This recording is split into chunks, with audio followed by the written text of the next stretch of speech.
Saturday morning, and Luis Alvarez, CEO of the Alvarez Technology Group, is back with us as we kick off the first Saturday of the month. And by the way, it's Cybersecurity Awareness Month. All across the world, we're going to talk about that today. Luis, welcome back to the program. Thank you, Mark. It's great to be with you. Monday, we were talking about China cracking down on cryptocurrencies and how they're not going to allow Ether or Bitcoin to be sold, traded in China or Chinese companies or anything like that. And it caused the value of Bitcoin to drop like over 5% that first day. It could even adjust downward further. And the question I was asking you was, how is it that the market didn't bake into the price of Bitcoin the uncertainty of the Chinese government and how communist regimes tend to operate? Because, and this isn't exactly the same, but it's kind of like, market reactions but I remember many, many years ago, Luis, and I'll try and relate this to it, but the radio market we're in, which is Monterey, Salinas, and Santa Cruz, is the number 91 market in the country. Now, many years ago, when it was just Monterey and San Benito counties, it was the 121st market, and then we were able to add Santa Cruz in, and it raised us all the way up to number 75. And typically, when your market population increases, the advertising agencies buy deeper into the market because supposedly they're reaching more people now and so forth. So when they added Santa Cruz into the market, all the radio stations down here thought, now we've cut a big hog. Man, we're going to be getting so much more money out of the agencies because we've added Santa Cruz into our population base. Well, it didn't happen. And I was talking to a guy at an agency about that once. I said, so what happened? He said, well,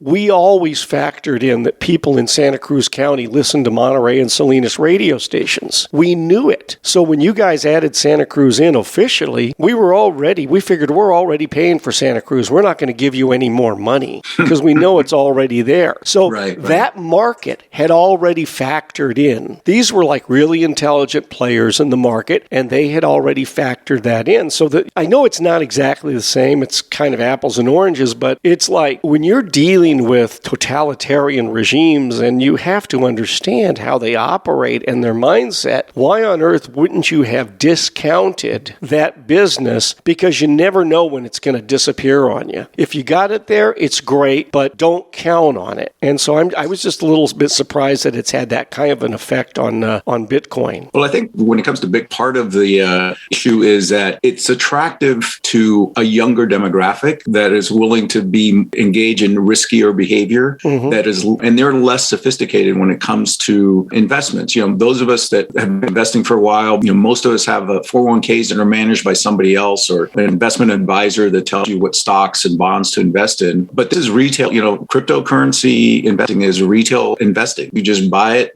And so a lot of these folks just don't have that depth of knowledge of like what you said. Hey, we know this is going to happen. Let's bake this into the equation and make sure that we don't price it assuming all sunny, rosy outlooks. But that's what you have with cryptocurrencies. It's kind of the wild, wild west out there. Hey, let's talk about Cybersecurity Awareness Month because that's what October is. And I know that's a big thing for the Alvarez Technology Group because part and parcel, that's a big part of your business is helping people keep their networks and their equipment safe. Yeah. And this is the month that we really want to emphasize that one of the key elements in protecting yourself from the bad guys is having an awareness, having knowledge, doing training. We emphasize cybersecurity awareness training for all of our clients. It's part of the package that we sell. And we want the people that are more likely cause problems by clicking on links or going to websites that they shouldn't go to understand the damage that they can do and understand how they can prevent that from happening and protect themselves and their companies. But it also goes for consumers. If you go to CISA.gov, which stands for the Cybersecurity and Infrastructure Security Agency, so CISA.gov, they have a whole host of resources that are available to small businesses as well as consumers that give you some training and some knowledge and help you protect yourself, protect your family, especially older people who are more likely than not to be more trusting when they get phishing, not just phishing emails, but phishing calls or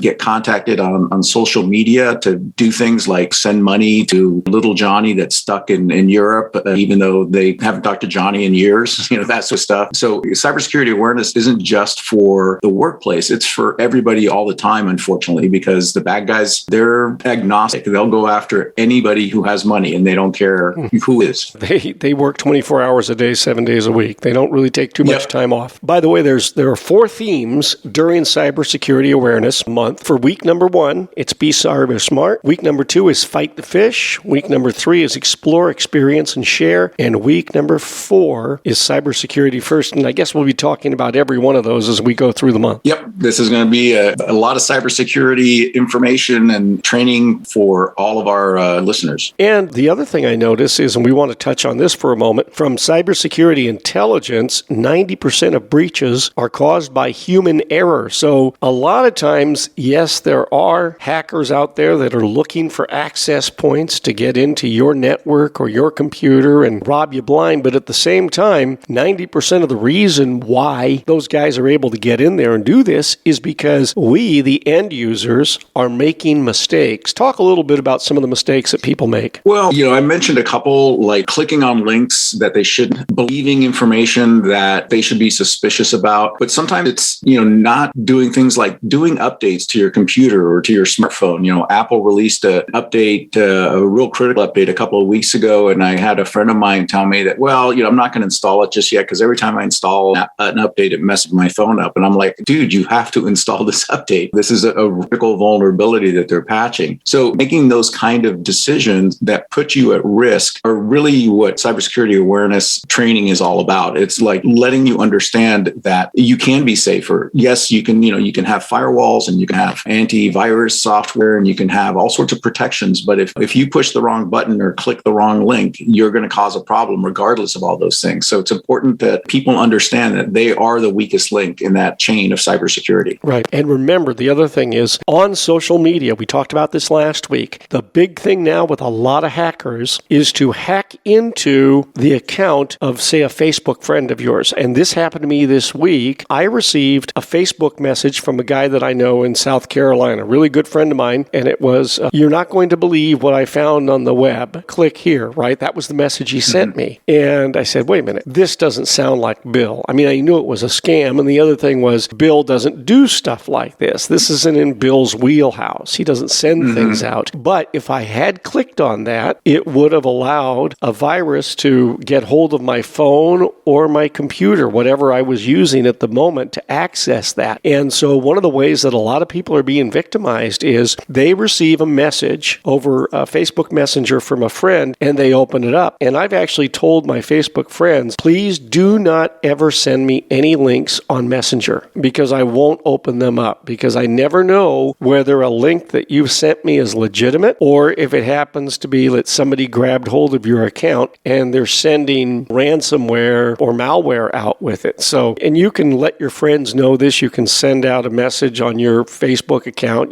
don't send me anything on Messenger. And then if you do get hacked that way, you ought to go online and on your news feed, you post, I have been hacked. Do not open any files from me that are sent via Messenger, as a warning to your friends. So that's what my friend Bill did the other day, because I called him and told him, I said, hey, Bill, what are you doing? And he said, no, I haven't done anything like that. And I explained to him and he said, oh my gosh. And so he went online and sent out a message to all of his Facebook friends to not open any links that he had sent them. So there are things that we can do to stay safe. I've had the same thing happen to me a lot of times. And like for you, you had the awareness of, hey, this does not sound like my friend. And that's the kind of the level of scrutiny that you have to give anything that you get via, cyberspace, whether it's email or social media. Just be suspicious and remain on alert. All right, Luis Alvarez, CEO of the Alvarez Technology Group, has been our guest. And all this month, we're going to talk about cybersecurity here on Power Talk Radio. Online, it's alvareztg.com. At AlvarezTG is the Twitter handle. And for your cybersecurity, you want to get your business checked out, you want to get up to speed, just get in touch with Luis's I-team at the Alvarez Technology Group, and they can help you out. And Luis, what's the telephone number? Give us a call at 866-78-I-team. That's 866-784-8326.